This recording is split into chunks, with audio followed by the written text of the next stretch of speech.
হরে কৃষ্ণ। আজকের আমরা শুনব বরুথিনী একাদশীর ব্রতের মাহাত্ম্য উপবাস কথা। এই শনিবার দিন আমাদের সবার জন্য বরুথিনী একাদশী ব্রত উপবাস। পরের দিন 9:25 মধ্যে পারণ। যুধিষ্ঠির বললেন, হে বাসুদেব, আপনাকে নমস্কার। বৈশাখ মাসে কৃষ্ণপক্ষিয়া একাদশী কী নামে প্রসিদ্ধা এবং তার মহিমা বা কীরূপ তাহা কৃপাপূর্বক আমাকে বলুন। শ্রীকৃষ্ণ বললেন, হে রাজন, ইহলোকে পরলোকে বৈশাখ কৃষ্ণপক্ষিয়া একাদশী বরুথিনী নামে প্রসিদ্ধ। এই ব্রত দ্বারা সর্বদা সুখ লাভ হয় এবং পাপ ক্ষয় হয়, সৌভাগ্য প্রাপ্তিও ঘটে। দুর্ভাগা স্ত্রীলোক যদি এই ব্রত আচরণ করে তিনি সৌভাগ্য লাভ করবেন। এই ব্রত জীবকে ভক্তি মুক্তি প্রদান করে, সর্বপাপ এবং গর্ভবাস যন্ত্রণা বিনাশ করে। এই ব্রত প্রভাবে মানধাতা, ধন্দুমার প্রভৃতি বহু নৃপতিগণ স্বর্গগতি লাভ করিয়াছেন। এমনকি শিবও এই ব্রত প্রভাবে ব্রহ্ম কপাল হইতে নির্মুক্ত হইয়াছিলেন। 10 সহস্র বৎসর তপস্যার ফল এই বরুথিনী ব্রতের অনুষ্ঠানেই ঘটিয়া থাকে। যে শ্রদ্ধাবান ব্যক্তি এই ব্রত পালন করেন তিনি ইহলোক ও পরলোকে সর্ববাঞ্ছিত ফল লাভ করেন।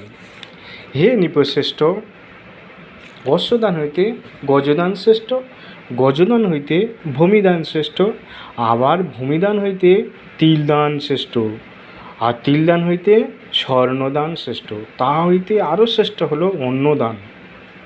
অন্নদান হইতে শ্রেষ্ঠ কোনো দান নাই, আর অন্য কোনো দান হয় না। পিতৃগণ, দেবগণ, মনুষ্যগণের অন্ন দ্বারাই তৃপ্তি জন্মে, তাই অন্নদান শ্রেষ্ঠ। পণ্ডিতগণ কন্যাদানকে অন্নদানের সমান বলিয়া থাকেন। স্বয়ং ভগবান ধেনুদানকে অন্নদানের তুল্য বলিয়াছেন। পূর্বোক্ত সমস্ত দান হইতে আবার শ্রেষ্ঠ হল বিদ্যাদান। বিদ্যা মানে আধ্যাত্মবিদ্যা দান। কিন্তু এই বরুথিনী ব্রত পালন করিলে উক্ত বিদ্যাদানের সমান ফল লাভ হইয়া থাকে। পাপমতী যে সকল মনুষ্য কন্যার উপার্জিত ধন দ্বারা জীবন ধারণ করে তাহারা পুণ্য ক্ষয়বশত যাতনাময় নরকে গমন করে। অতএব সর্বপ্রযত্নে কখনো কন্যার ধন গ্রহণ করিবে না। যে ব্যক্তি বিবিধ স্বর্ণ অলঙ্কার সহ কন্যা দান করে তাহার পুণ্য সংখ্যা নির্ণয় করিতে স্বয়ং চিত্রগুপ্ত সমর্থ হন না। কিন্তু বরুথিনী ব্রত পালনে কন্যাদান হইতে অধিক ফল লাভ হইয়া থাকে। ব্রতকারী ব্যক্তি দশমী দিনে কাংসপাত্র, মাংস, মসুর, চনক, কদ্রব, শাক, মধু, পরাহ্ন, দ্বিভোজন, মৈথুন এই 10টি পরিত্যাগ করিবে।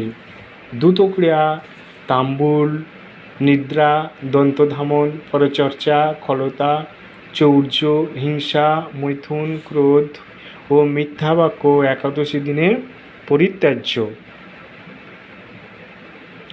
কাংসপাত্র, মাংস, সুরা, মদ, তৈল, পতিত সম্ভাষণ, ব্যায়াম, পুনর্ভোজন, মৈথুন, প্রবাস, মসুরান্ন এই কয়টি দ্বাদশী দিনেও পরিত্যাগ করিবে।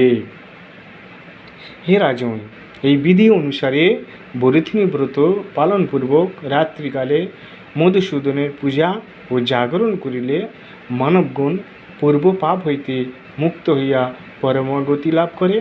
অতএব সর্বপ্রযত্নে সূর্যতনয় যমরাজের যাতনা হইতে পরিত্রাণের জন্য বরুথিনী ব্রত পালন করা কর্তব্য। ভবিষ্যৎ পুরাণে কথিত এই ব্রতকথা শ্রদ্ধাভরে পাঠ আর শ্রবণ করিলে গোসহস্র দানের ফললাভ পূর্বক সমস্ত পাপ হইতে বিমুক্ত হইয়া বিষ্ণু লোকে গমন হইয়া থাকে। হরে কৃষ্ণ কৃষ্ণ কৃষ্ণ হরে হরে, হরে রাম রাম রাম হরে হরে। তাই আমরা সবাই এই বরুথিনী একাদশী ব্রত করব।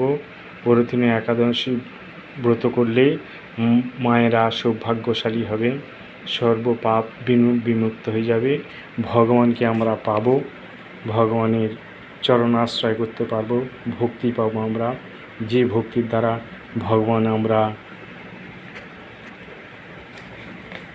নিজেদের কাছেই পেতে পারি ভগবানকে। আর হরে কৃষ্ণ কৃষ্ণ কৃষ্ণ হরে হরে, হরে রাম রাম রাম হরে হরে। জয় রাধা মাধব, জয় গৌর হরি, জয় গোপাল গোপীনাথ।